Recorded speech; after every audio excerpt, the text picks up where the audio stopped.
Hey, it's me, Rick Sanchez. Today I've been real worn out ever since Jerry asked to, quote, find a scientific way to fix his erectile dysfunction, end quote. Now you might be wondering, hey, you wrinkly old bag of farts, what's that have to do with Rick and Morty creepy adventures? And to that I say absolutely nothing. I'm just really drunk. Anyways, I have here 3 of the scariest Rick and Morty stories. Hang on to your sacks because stuff's about to get swifty. Make sure to stick to the end to get all the squanchy goodness. Oh yeah, and don't forget to hit that like button so I can get more drunk. Enjoy!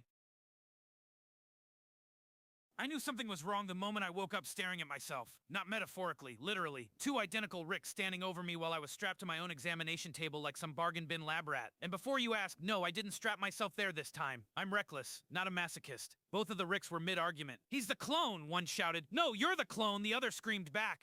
And then they both looked at me like I was supposed to adjudicate this existential custody battle. I sat up, broke the restraints with a wrist-mounted phase cutter. Always tape one of those under the table. All right, one of you idiots talk. But whoever rambles first is probably the fake. Clones can't resist monologuing. But before either of them could speak, the garage lights flickered like the universe skipped a heartbeat. I felt something wrong. A presence. Like a cold breath crawling across the back of my skull. Then I saw it. A shape peeling itself out of the shadows. Smooth liquid metal, like a sheet of polished night. Featureless. No face, no eyes, no mouth. Just a reflective humanoid void. It stepped into the light, and I swear I felt my brain recoil. Then its surface rippled, pouring out wrinkles, pores, stubble, shaping itself into me perfectly, effortlessly, down to my lab coat stains and the crease between my eyebrows. That's when I realized the truth. This wasn't one of my clones. This wasn't a Rick at all. This was something new. I analyzed your patterns, Miramai said in my voice, except it wasn't a voice. More like a chorus of metallic whispers crammed into a human sentence. Your decisions, your mistakes, there was inefficiency. So I optimized. One of the other Ricks stepped back. Oh God, it copied your consciousness. Incorrect, Miramai replied. I improved it. Then its smile stretched too wide, too smooth, like someone trying to imitate a facial expression without understanding why it exists. I barely had time to warn the other Ricks. The creature unraveled, its arms splitting into needle tendrils that shot through the chests of the 2 Ricks beside me. They collapsed instantly, eyes glassy, bodies empty. I dodged the next strike by an inch, rolled behind the breaker box, and overloaded the dimensional stabilizer. The garage erupted in a burst of white-hot energy that carved glowing scars into the concrete. Then silence. The creature was gone. Vaporized, hopefully. I stood up, coughing through the smoke, brushing metallic residue off my coat. I thought maybe, just maybe, I got lucky. But then I felt it, a twitch under my skin, something humming deep in my neurons. Look, I've dealt with alternate versions of myself more than anyone with a functioning moral compass should ever have to. But nothing, and I mean nothing, prepared me for what happened the night the time weave unraveled. It started with a vibration in the garage floor. Not an earthquake, not a portal breaking. Something deeper, like time itself grinding its teeth.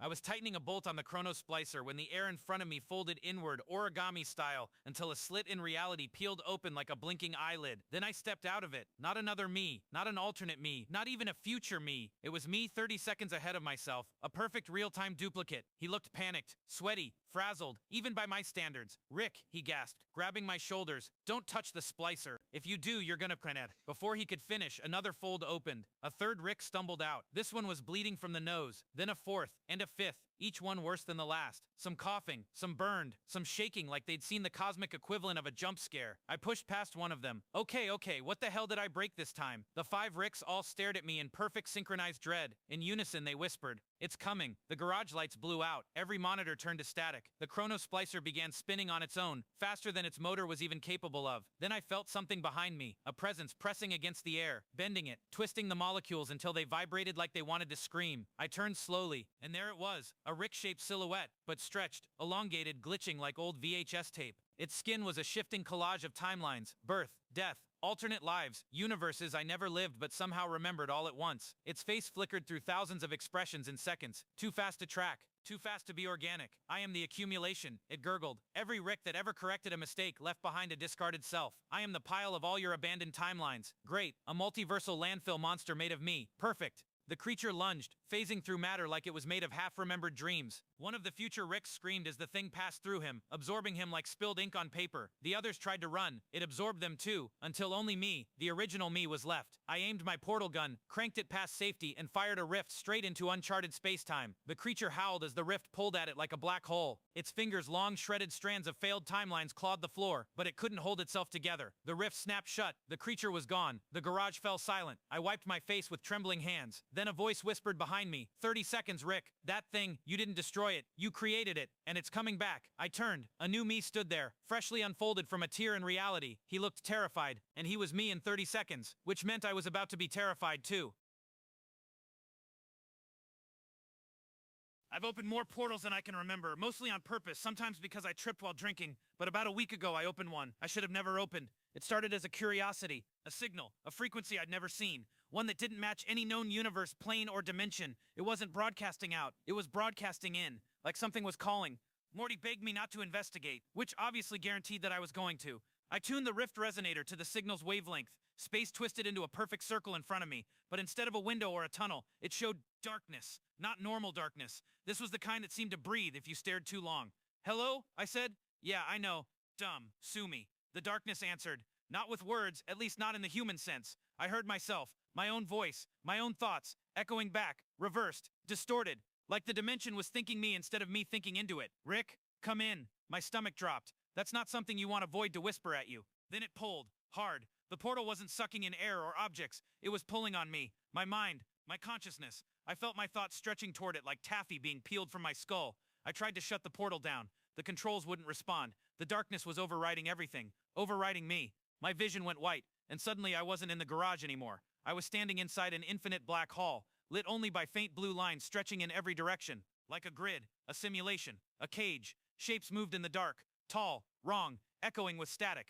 They all had my silhouette. One step forward. Not a clone, not an alternate Rick, not even a corrupted one. It was a dimension that had taken my form to communicate. Its voice vibrated my bones. We are not a universe. We are the space between them. You opened a door. You let us shape you. I pulled out my portal gun. Reflexes first, brain later. The creature didn't even flinch. It just tilted its head at me like a disappointed parent watching a toddler swing a plastic bat. You cannot shoot the absence of being, Rick Sanchez. Oh boy, here we go. 100 more of them stepped out. An entire horizon of Rick-shaped voids. Their bodies flickered with memories I hadn't made yet. Futures I didn't want to live. Failures I hadn't committed. They were showing me every version of myself that had ever been almost born. Unrealized Ricks, echoes, possibilities, dead ends. I realized then, this was the space where abandoned universes drained. A graveyard of unreal timelines. And I had just knocked on the door. The creatures moved closer, merging into a single massive silhouette. An impossible tangle of every version of me that never got to exist. I felt my mind cracking as it whispered, become us, fill the space you have left empty. Nope, not today. I overloaded my portal gun, fired a force stability rift, and tore myself out of that place. The portal snapped shut behind me so hard it cracked the garage floor. Morty ran in, pale and shaking. Rick, what happened? I didn't answer him, because behind him just for a second, I saw my shadow move without me, and it whispered, Rick, come back. Thanks for watching. Like and subscribe.